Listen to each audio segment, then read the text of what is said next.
하나님의 뜻으로 말미암아 그리스도 예수의 사도된 바울은 에베소에 있는 성도들과 그리스도 예수 안에 있는 신실한 자들에게 편지하노니, 하나님 우리 아버지와 주 예수 그리스도로부터 은혜와 평강이 너희에게 있을지어다. 아멘. 우리 옆 사람들에게 은혜와 평강이 하나님으로부터 있기를 바랍니다. 이렇게 축복하겠습니다. 은혜와 평강이 하나님으로부터 있기를 바랍니다. 오늘 찬양으로 수고해 주신 성도님들, 특별히 16교구에서 오늘 수고하셨는데 감사드리고요. 이제 날마다 새벽마다 우리 성도님들이 찬양팀을 교구에서 만들어서 이렇게 하나님을 찬양하게 되었습니다. 하나님께서 놀라운 또 방송으로 수고하신 분들과 또 함께 하신 모든 성도님들에게 하늘의 재능과 성령의 권능으로 부어주시고, 사명을 주시면 반드시 하나님은 감당할 수 있는 능력도 주심을 믿습니다. 그 은혜를 경험하시기를 주의 이름으로 다시 한번 축원합니다. 오늘 말씀의 제목을 따라해 보겠습니다. 부르심을 받은 자의 태도.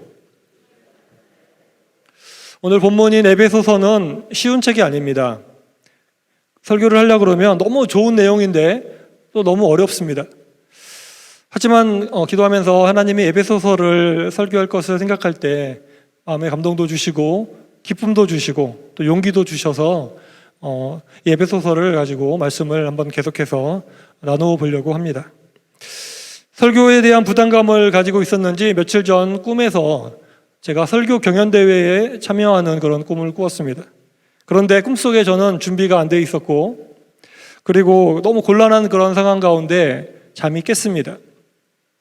한편으로는 꿈이라서 다행이다라는 생각도 들면서, 또 한편으로는 내가 왜 이런 꿈을 꾸었지라고 하나님께 잠시 묵상하며 기도하는데, 하나님이 마음에 이러한 감동을 주시는 겁니다.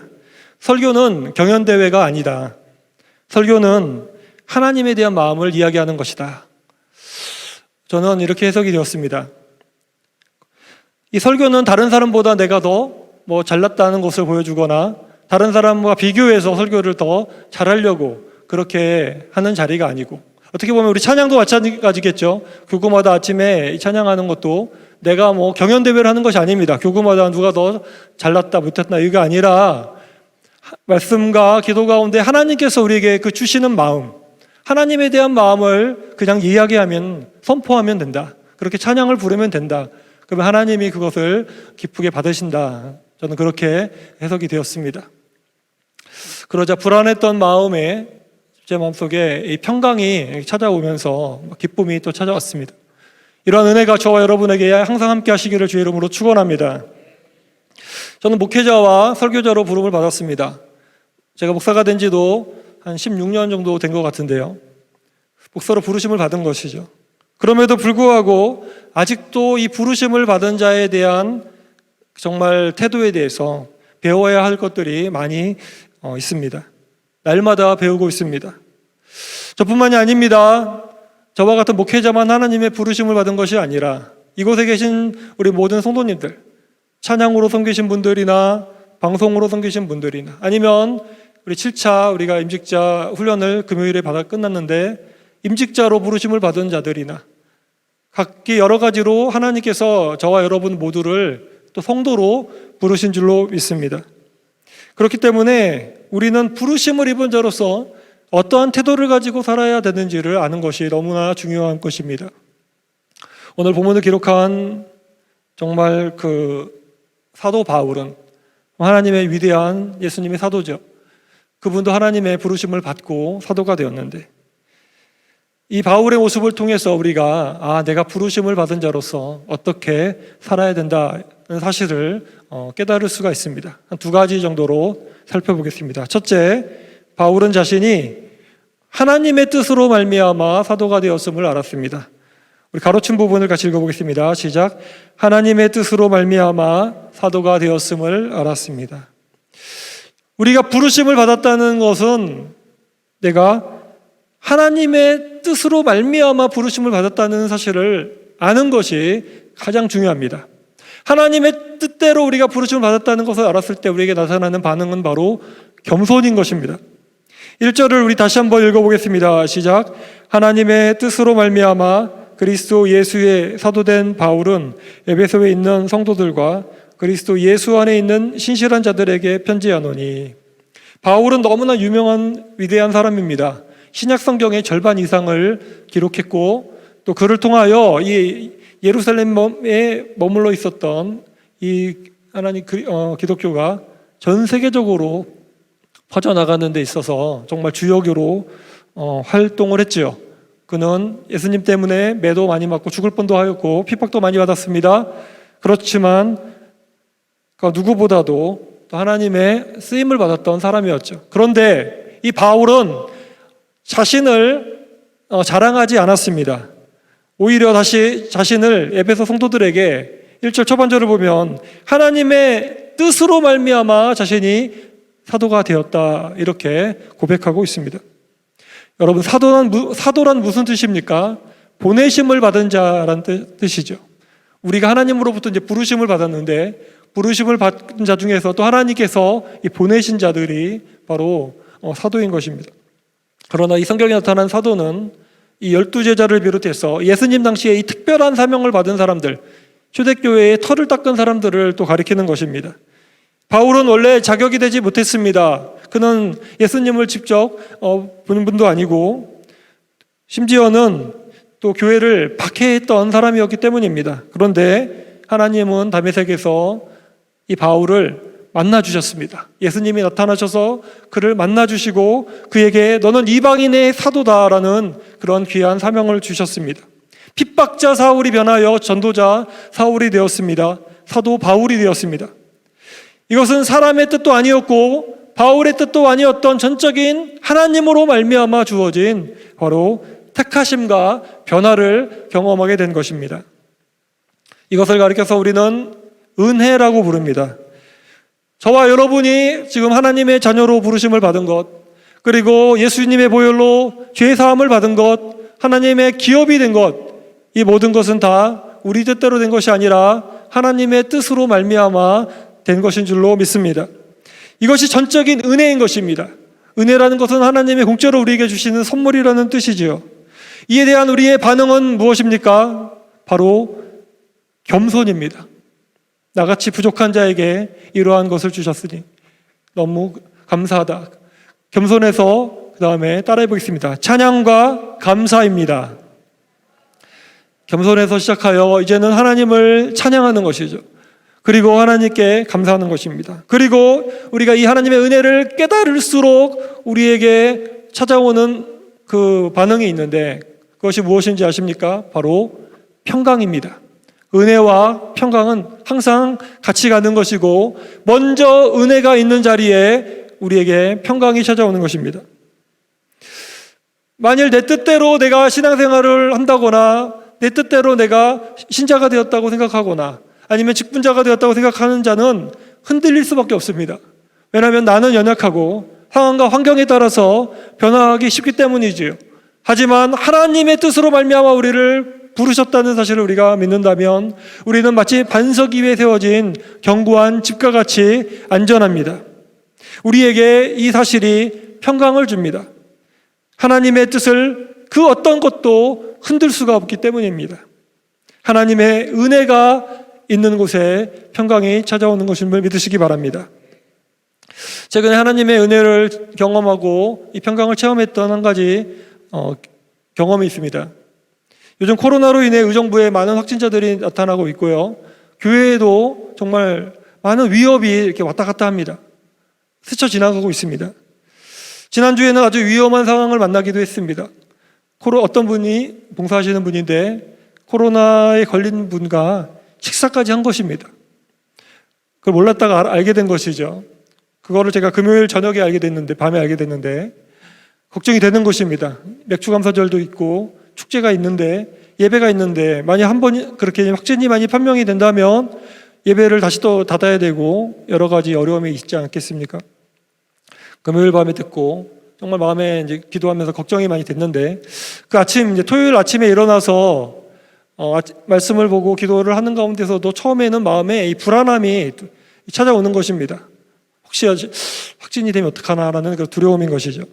그런데 기도하면서 마음에 하나님의 말씀이 이렇게 딱 떠오르는데 두려워 말라 내가 너와 함께함이라 놀라지 말라. 나는 너의 하나님이 됨이라. 내가 너를 굳세게 하리라. 참으로 너를 도와주리라. 참으로 나의 의로운 오른손으로 너를 붙들리라. 할렐루야. 이런 하나님의 말씀과 여러 가지 평안에 대한 말씀을 막 마음에 떠오르게 하시는 거예요. 그래서 제가 아멘, 감사합니다, 믿습니다, 이렇게 기도를 마치고 이제 확진자랑 식사하신 분에게 전화를 했습니다. 어떠한 상황인지 궁금해서 전화했더니 그분이 목사님, 지금 방금 연락을 받았는데 음성이라는 겁니다. 할렐루야. 어떻게 보면 확진자랑 이렇게 바로 식사까지 했으면 피할 수가 없는 것이다. 이거 정말 코로나는 피할 수 없는 것이다 라는 그런 불안한 마음이 있었지만 우리 하나님께서는 우리에게 정말 그 수많은 그 어려움 속에서도 우리가 기도하면서 하나님께서 우리에게 말씀으로 역사해 주신 것은 정말 안 될 것 같아도 반드시 이루어지는 것들을 또 한 번 경험한 것입니다. 할렐루야. 그 하나님은 지금도 우리들에게 은혜를 베풀어 주시기를 원하십니다. 기뻐하십니다.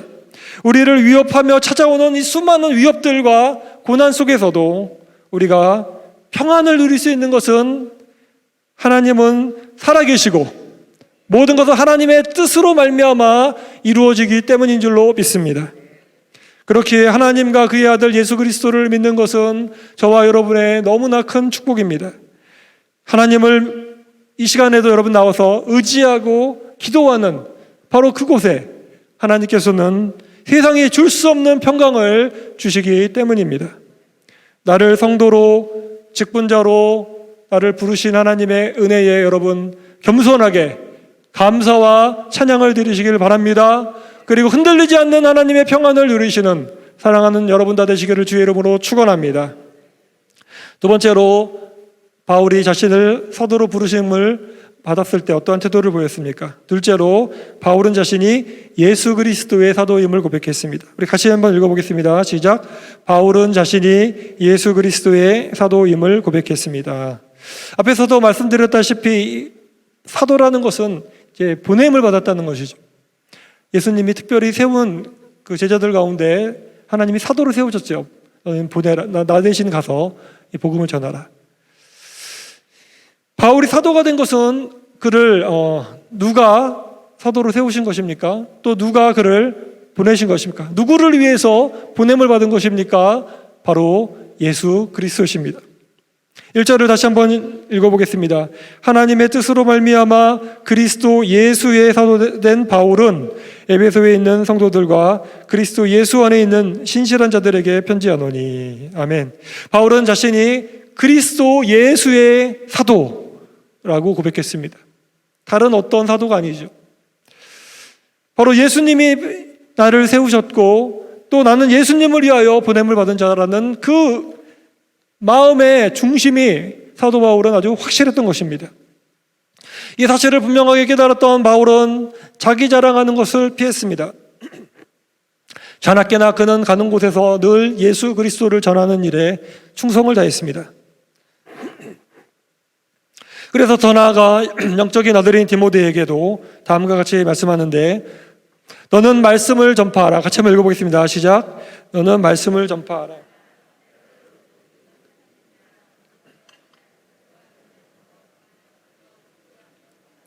아멘. 목사로, 장로님으로, 권사님으로, 안수집사님으로 또는 교구 총무와 교사와 또 작은 목자들 때로는 여러 가지 직분 그냥 성도로 우리를 부르신 그래서 택하심을 받은 성도 여러분, 우리들도 바울처럼 우리를 이렇게 직분자로 성도로 택하여 주시고 또 세상에 보내시는 분이 누구인지를 분명하게 알고 고백해야 합니다. 어떤 사람이 아닙니다. 바로 하나님 아버지와 예수 그리스도께서 저와 여러분을 그분의 사람으로 만들어 주셨습니다. 이 사실을 분명하게 믿고 고백하고 거기에 걸맞게 살아가는 것은 너무나 중요하죠. 우리가 정말 누가 주인인지를, 내가 주인인지 아니면 하나님이, 예수님이 주인인지를 알고 고백하며 살아가는 것은 큰 변화를 주기 때문입니다. 바울 사도가 좋은 예가 되죠. 그는 핍박자요 박해자요 또한 그렇게 사는 것이 하나님을 위한 삶이라고 오해했었던 사람이었습니다. 자신의 의를 내세웠던 사람이었습니다. 그런데 그가 예수님을 제대로 만난 이후에는 자신의 이름을 위한 삶은 버려버리고 주 예수님을 위한 삶으로 180도 변화가 되었습니다. 이와 같이 우리의 삶의 주인을 정말 바꾼다는 것은 너무나 우리가 많이 들은 얘기이기도 하지만 삶의 주인을 바꾼다는 것은 너무나 중요한 것입니다. 너무나 중요한 것입니다. 저와 여러분들이 정말 나는 예수님의 목사다, 나는 예수 그리스도의 장로다, 나는 예수 그리스도의 성도다라고 여러분이 어디를 가든지 그 예수님을 드러내고자 하는 사람이라면 정말 하나님께서 그에게 놀라운 은혜를 주실 줄로 믿습니다.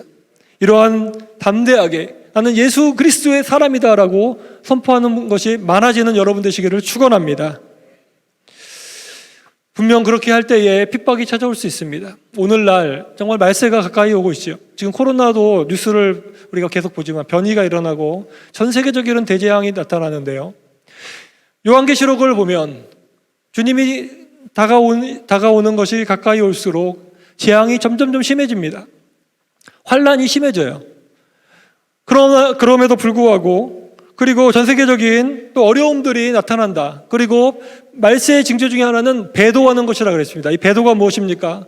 우리는 단순하게 이 성경이 하나님 말씀을 믿고 예수 그리스도만이 유일한 구원자이심을 우리가 믿으면서 살아왔던 그런 전통 아래 한국교회가 시작되었는데 이제 세계 교회들이 앞서간다는 그 교회들이 다 이제는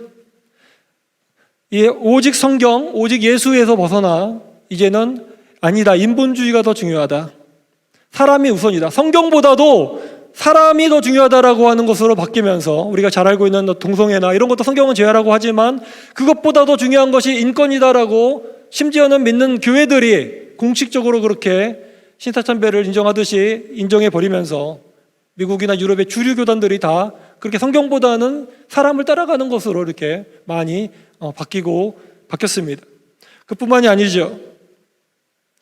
예수님만이 구원이 있다라고 하는 것은 마치 그렇게 믿는 것은 낡은 시대의 같이 생각하고 모든 종교에 다 구원이 있다라고 주장하는 그런 다원주의마저도 교회 안에 들어오고 있습니다. 그런데 예전에는 그렇게 주장하고 또 창조가 아니다 진화라고 주장하는 사람들도 교회 안에 많아지고 있습니다.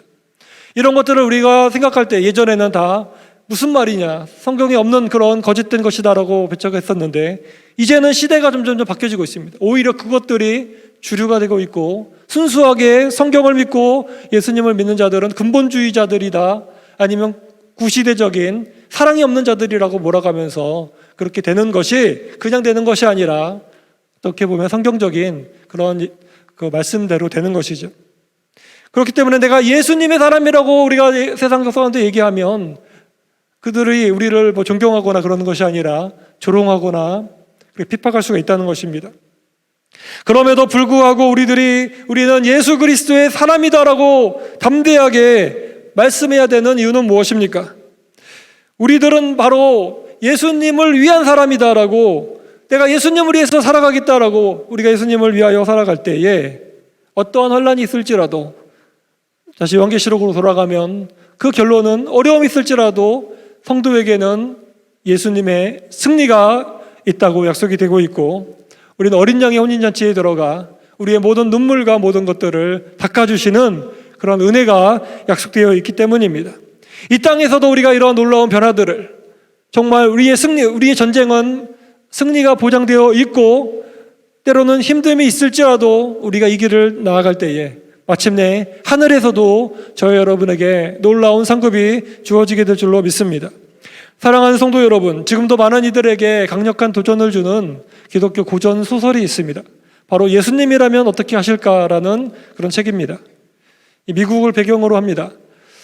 평범하게 안정적으로 신앙생활을 잘했던 목사님과 성도님들이 있었는데 어느 날 어떤 사건이 일어나요. 그러면서 그들이 정말 예수님이라면 어떻게 하실까라는 그 질문을 정말 날마다 하기로 약속을 하고 그대로 살아가게 됩니다. 그러면서 엄청난 변화와 사회적인 파장까지 이렇게 나타나게 되는데요. 고난과 역경이 찾아오고 박해가 일어나지만 놀라운 열매들이 나타나고 그런 아름다운 그 변화들이 나타나게 되는 그런 내용입니다. 여러분, 세상을 변화시키고자 하는 많은 혁명과 운동들이 있습니다. 그러나 가장 큰 혁명은 여기에 있습니다. 예수님과 교회를 부끄러워하는 이른바 샤이 크리스찬, 우리 정치도 뭐 샤이 보수, 샤이 진보 이렇게 하는 것처럼 샤이 크리스찬도 굉장히 많습니다. 그래서 예수 믿는 사람들이 퍼센테이지가 높은데도 불구하고 우리가 세상 속에서 나가면 예수님 믿는 사람을 찾아보기가 어려운 것입니다. 세상의 눈치를 보면서 우리가 살아가기 때문에 숫자는 많아도 영향력을 발휘하지 못합니다. 하지만 우리들이 나는 예수님의 사람이다, 나는 예수님의 사람이다라는 이 사실을 분명하게 인정하고 당당하게 고백하면서 우리가 살아간다면, 초대교회 당시에 정말 성도들이 많지 않았고 또 그 작은 한 사람 사도 바울로 통하여 놀라운 하나님의 역사들이 나타난 것처럼 우리들로 인하여 오늘날의 세상도 하나님의 새로운 부흥을 경험하게 될 줄로 믿습니다. 그러므로 내가 유익이 되는 자리에서는 예수님의 내가 자녀다라고, 제자다라고 고백하며, 손해볼 것 같은 자리에서는 그것을 숨기는 그런 우리들의 모습을 벗어버리고, 이제는 내가 언제나 어디서나 예수님을 주인으로 섬기고 중심으로 모시고 예수님과 동행하는 모든 성도님들 다 되시기를 주님의 이름으로 축원합니다.